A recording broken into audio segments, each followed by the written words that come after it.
worksheet makanarraa gaafii ja'affaa ilaallu. Which one of the following trigonometric value is correct jedha.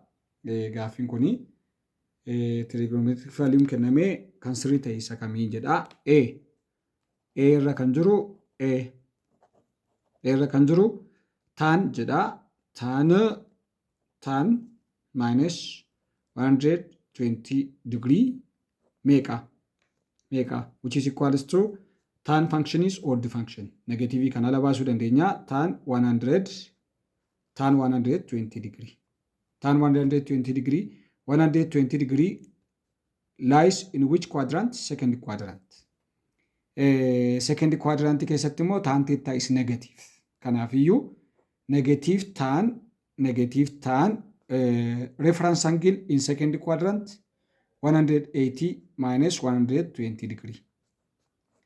Negative times negative, positive. Tan 180 minus 120 equals to 60 degree. Tan 60 degree, sin 60 degree over sin 60 degree over cos 60 degree, which is equals to sin 60 degree is root 3 over 2. Root 3 over 2, cos 60 degree is 1 over 2, which is equals to root 3 ta'a jechuudha. Tan functioning kana ta'a. B irratti tan minus 60 degree. Tan minus 60 degree. B tan minus 60 degree is equal to tan minus 60 degree is equals to tan function is odd function, this is equals to minus tan negativity kun ala baate jechuudha. Minus tan 60 degree, which is equals to minus tan 60 degree is equals to amma jedheera kuno tan 60 degree is root 3 minus root 3 minus root 3. Sin immoo kan jedhu sin negative 120 degree jedha. Sin negative 120 degree is equal to negative sin function is odd function. Kanaafu negative kuni ala baate jechuudha. Gara negative sin 120 degree hojjenna jechuudha.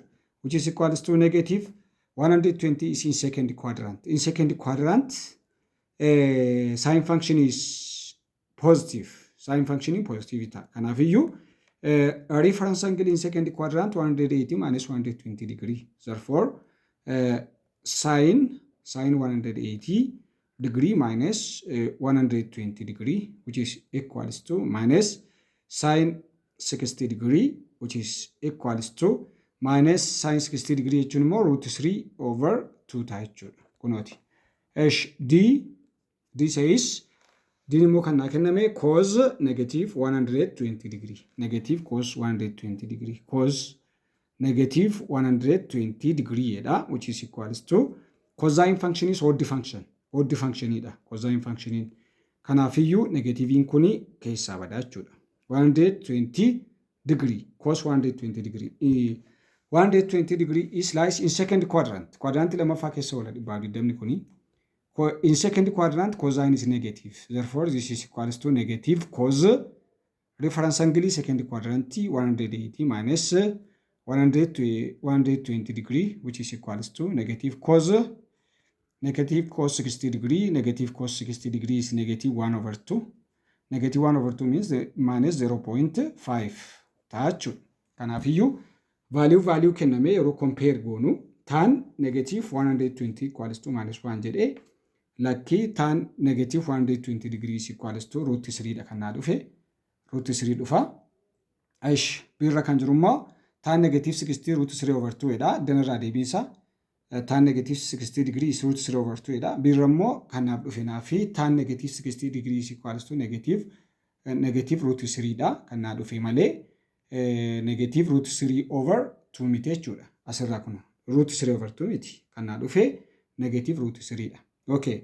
C sin 120 degrees equals to 0.5 jedhas. Ansa kan kommo sin negative 120 degrees equals to kan naa dhufe negative root 3 over 2 malee 0.5 miti jechuudha.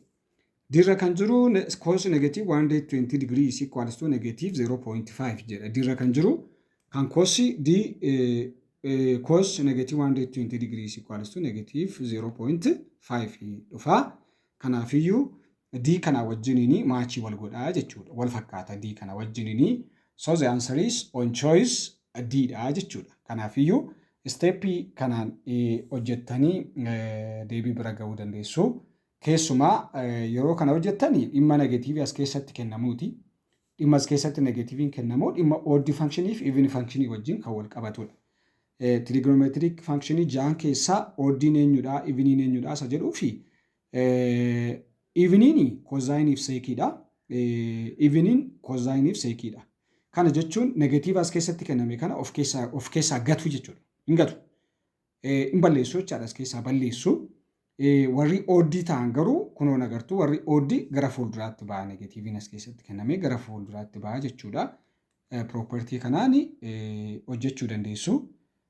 Yoo kanaa achi negatiiv aangilii clockwise directionii negatiiv aangilii measure gochuudhaanis hojiin kun hojjetamuu ni danda'a. Waan dhaggeeffattaniif guddaa galatoomaa. Thank you.